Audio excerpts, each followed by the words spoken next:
जंतर मंतर पर बैठकर ऐसा मंत्र पड़ा कि मोदी को रात के 12 बजे। अस्सलामुअलैकुम दोस्तों, नीट यूजी पेपर लीक के खिलाफ चल रहा 36 दिन लंबा जो प्रोटेस्ट चल रहा था आखिरकार ख़त्म हो गया है। कॉकरोच जनता पार्टी और जो सेंट्रल गवर्नमेंट है दोनों के बीच में नेगोशिएशंस कामयाब होने के बाद में जंतर मंतर पर जो जारी धरना था वो वापस ले लिया गया और जो स्टेज है उसे भी खोला जा रहा है। जो काम बड़े बड़े अपोजिशन पार्टी ने कर सके, 60 साल से हुकूमत में बैठ के एमपीआर बन के बैठे हुए, एमएलए बन के बैठे हुए, कॉरपोरेटर बन के बैठे हुए, वो काम नहीं कर सके। जो एक सोशल मीडिया के ऊपर एक इंस्टाग्राम पे पेज बना के कॉकरोच जनता पार्टी के नाम से अभिजीत दीप के अकेला कर दिया। जैसा कि मैंने आपको पहले भी बताया था कि मीटिंग होने वाली है यूनियन मिनिस्टर जेपी नड्डा और जितेंद्र सिंह के साथ। ये सीजेपी का डेलीगेशन है यानी कि कॉकरोच जनता पार्टी का, और इन लोगों ने एक जॉइंट प्रेस कॉन्फ्रेंस की है जिसमें एहतजाज ख़त्म करने का ऐलान किया गया। बीजेपी सरकार की जानिब से कुछ अहम मांगे जो तस्लीम कर ली गई है वो ये है, प्रोटेस्टर्स पे कोई एफआईआर नहीं होगी। हुकूमत ने ये यकीन दिलाया है कि जो लोग पुरअमन एहतजाज यानी कि पीसफुल प्रोटेस्ट करने वाले हैं उनके ख़िलाफ़ कोई पुलिस एक्शन या बदले की कार्रवाई नहीं होगी और जो भी एफआईआर दर्ज हुई है उसे कॉश किया जाएगा। और जो स्टूडेंट्स पेपर लीक की वजह से परेशान होकर गलत कदम उठा लिए थे उनके ख़ानदान वालों को नियम के मुताबिक ज़्यादा से ज़्यादा मुआवजा दिया जाएगा। जेपी नड्डा ने ऐलान किया कि एजुकेशन और एग्जामिनेशन सिस्टम में रिफॉर्म्स लाने के लिए सीजेपी की पेश करदा 5 पॉइंट चार्टर को पर हुकूमत गौर करेगी, यानी कि उसके ऊपर भी काम करेगी हुकूमत। आज 26 जुलाई 2026 है, संडे लग चुका है। सभी लोग ये सोच रहे थे कि आज प्रोटेस्टर्स कम हो जाएंगे क्योंकि प्रोटेस्ट का इख्तिताम हो चुका है और union education minister Dharmendra Pradhan ने इस्तीफ़ा दे दिया है, लेकिन उल्टा हो गया। प्रोटेस्ट ख़त्म कर दिए बोले तो भी सैटरडे संडे रहने की वजह से, छुट्टी में रहने की वजह से संडे लग गया, बल्कि एक बड़ी तादाद में लोग उल्टा जंतर मंतर पहुंचते हुए नज़र आए। धर्मेंद्र प्रधान ने सैटरडे को ही अपने ओहदे से इस्तीफ़ा दे दिया था। पेपर लीक की कंट्रोवर्सी की देखिए मॉरल रिस्पॉन्सिबिलिटी कबूल की थी और अपने ख़त में उन्होंने लिखा कि हुकूमत ने इरेगुलरिटीज़ के सामने आते ही फ़ौरन सीबीआई का प्रोब का ऑर्डर दिया, फिर से एग्ज़ाम्स कंडक्ट किए, रिजल्ट्स भी आ गया, कंप्यूटर बेस्ड टेस्ट का ऐलान भी कर दिया अगले साल से। लेकिन इसके अलावा तेलंगाना के अंदर भी एक एहतजाज हुआ है चीफ मिनिस्टर रेवंत रेड्डी की लीडरशिप में।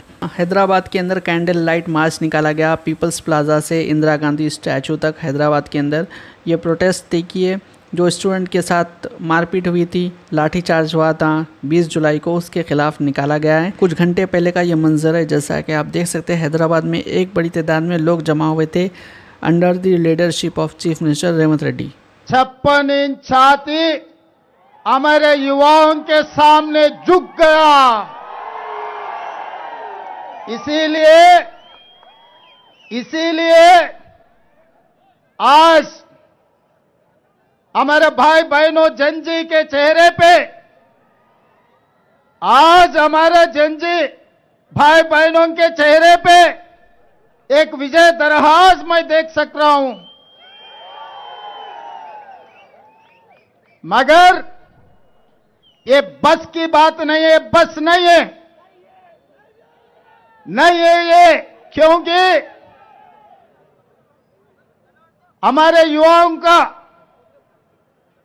जो डिमांड था सड़क से लेकर संसद तक आप लोगों ने आवाज सुनाकर 56 इंच छाती को हराकर विद्या मंत्री का इस्तीफा देने का मजबूरी करवा दिए। और एक बड़ा ऐलान चीफ मिनिस्टर रेवंत रेड्डी की जानिब से कर दिया गया है। उनका कहना है कि अगर राहुल गांधी को प्राइम मिनिस्टर बना दिए तो एजुकेशन मिनिस्टर एक जनजी को बनाएंगे। आने वाले दिनों में केंद्र में राहुल गांधी प्रधानमंत्री, मंत्रिवर्ग में यही जनजी को विद्या मंत्री बनाने का वादा करता हूं। ये जिम्मेदारी मैं लूंगा। मैं बात करूंगा इंडिया अलायंस से, मैं मिलूंगा हर पॉलिटिकल पार्टी नेता लोगों से। आज ये लोग सड़क में आवाज देकर घर वापस जाने का नहीं है। आज ये युवा ये सड़क से निकलकर संसद तक जाना, संसद में इनका आवाज सुनाना, पूरा दुनिया को युवाओं और एक बहुत ही बड़ी अपडेट निकल के सामने आ रही है नेशनल टेस्टिंग एजेंसी से, यानी कि एनटीए से। एनटीए ने पेपर लीक मामले में सख्ती दिखाते हुए अपने 47 यानी कि इनके 47 ऑफिशियल्स को सर्विसेज से ही टर्मिनेट कर दिया है। इतना बड़ा काम हुआ है। इन ऑफिशियल्स के खिलाफ लीगल और क्रिमिनल एक्शन भी शुरू किया जाएगा ताकि फ्यूचर के लिए एक स्ट्रांग मैसेज दिया जाए। पीएम मोदी ने भी इस मामले को ग्रेव सीन करार दिया था और सख्त सज़ा का वादा किया था। ये जो जेन ज़ी का प्रोटेस्ट हुआ, इसके चलते अभी मजलिस इत्तेहादुल मुस्लिमीन का भी एक बड़ा बयान सामने आया है। मजलिस भी अब की बार उत्तर प्रदेश में इलेक्शन लड़ने वाली है और मजलिस का कहना है कि इलेक्शन में यंगस्टर्स को उतारेंगे।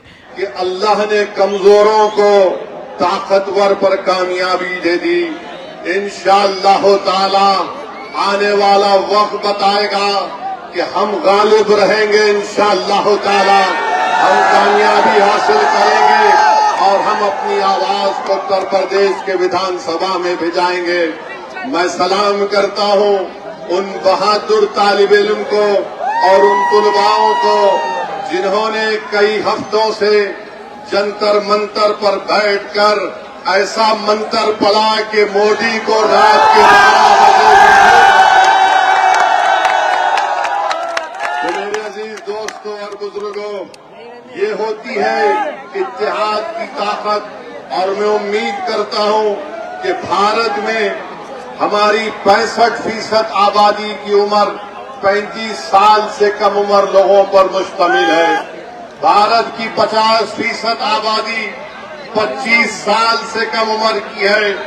हमारी भी कोशिश यही होगी कि इंशाअल्लाह ताला उत्तर प्रदेश के आने वाले विधानसभा में नौजवानों को मजलिस इत्तेहादुल मुस्लिमीन अपना उम्मीदवार बनाएगी ताकि वो जाकर आपकी बेबाक तरीके से आपकी नुमाइंदगी करेंगे।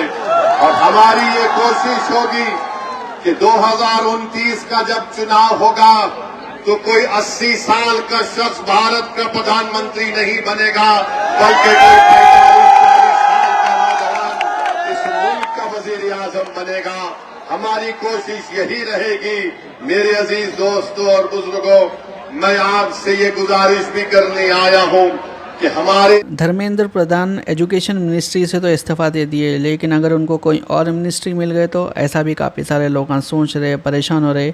लेकिन राहुल गांधी ने कह दिया है कि ये काम तो वो होने नहीं देंगे। The solution is to move Mr. Dharmendra Pradhan from education to some other ministry.